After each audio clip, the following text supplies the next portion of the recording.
When I was younger, philosophy wasn't on the radar like at all. It really came for me when I began to have some doubts about my Christian faith and began to ask these deep and difficult questions. And I actually found some plausible answers, but with those answers came more questions, and I pursued those, and more questions came. And what I realized is I was gripped by the big questions of life. I was on a philosophical journey. It's sometimes said that everyone is a philosopher, but I don't think that's true. Not everyone is asking the philosophical questions of life. Now, for sure, everyone makes philosophical assumptions in life, right? They've got the assumptions, but they're not necessarily interrogating those assumptions. They're not philosophers. I talk a lot about this kind of thing, so if you like this content, please be sure to subscribe. In this video, we're going to talk about 3 steps for becoming a philosopher. Philosopher.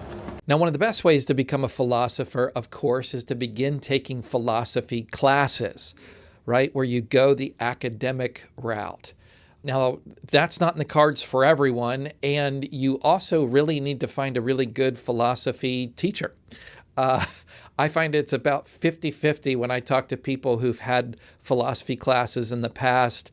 It's either a pretty great experience or it's a pretty miserable experience. There are some people who are even good philosophers, but they just don't know how to speak to the regular person. At some point, they sort of lifted off the ground in their philosophical pursuits and they've never looked back. So you need to find somebody who can speak, right, can talk to actual people and break it down so that it's understandable. Otherwise, you're going to be lost and frustrated. Philosophy is dumb. So if we're not going to go the academic route, what does this look like? What are the steps for becoming a philosopher? Or you might think of it as beginning a philosophical journey in life. Step 1 is to find your questions. We've all got these assumptions. We all do. Just to navigate life, we're going to make assumptions about reality, about knowledge, about God, about the mind, about morality, right? All of these things are kind of just assumed for us. And what we need to do is to begin to ask questions to interrogate these things and begin to think philosophically about them. The idea here is that this all begins in wonder, which is a very classic idea. It goes all the way back to Plato and Aristotle. Philosophy begins with this sense of wonder, with this sense of curiosity, and even a kind of awe at the world where you're trying to figure it out. In Plato's dialogue Theaetetus, Socrates is in a discussion with Theaetetus, and Socrates brings up these questions that seem to result in a kind of paradox. And Socrates asks, right, have you thought about these things before? And Theaetetus says, I'm amazed when I think of them. By the gods I am, and I want to know what on earth they mean. And there are times when my head quite swims with the contemplation of them. Now, Socrates commends Theaetetus, saying that he is a true philosopher. And he goes on to say, for wonder is the feeling of a philosopher, and philosophy begins in wonder. So this process kicks off as a matter of wonder and amazement. And you need to just sort of see what is interesting to you, because what's interesting to you may not be necessarily interesting to me. And that's okay. You can't pursue all of this at once. You just can't. For me in my journey, what I was finding very interesting at the time was, do I really have reasons to believe that the Christian God exists, right? Because I definitely was assuming his existence in my childhood and my growing up experience, even in my young adulthood. Even in preparing for ministry, I realized I was just assuming that God exists.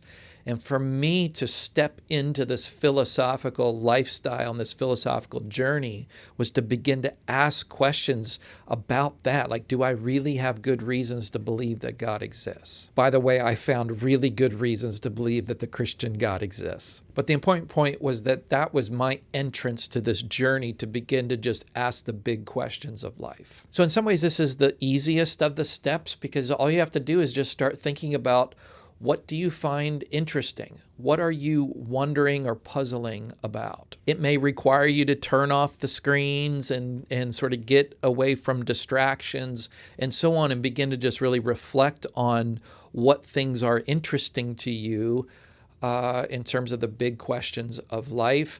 But it's going to be so rewarding. So step one is to find your questions. Okay, step two is to consider what others have said. This you can go very deep and very wide, right? There's just so much material and content out there, from books that have been being written for thousands of years to articles.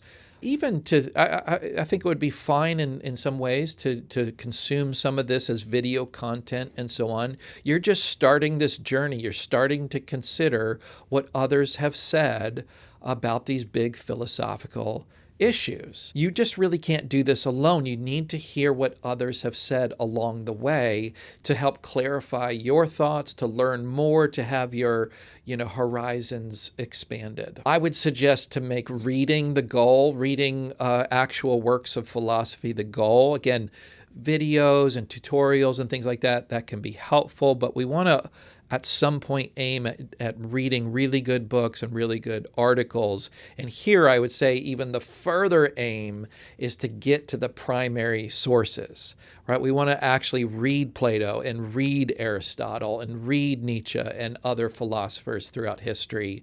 Read the primary sources, because there you'll be walking with the most brilliant minds that have ever lived. C.S. Lewis talks about this, the benefits of reading, where we get to sort of have the eyes of other people, and again, other people throughout history even. He says, those of us who have been true readers all our life seldom fully realize the enormous extension of our being which we owe to authors. We realize it best when we talk with an unliterary friend. He may be full of goodness and good sense, but he inhabits a tiny world. In it, we should be suffocated. The man who is contented to be only himself and therefore less a self is in prison.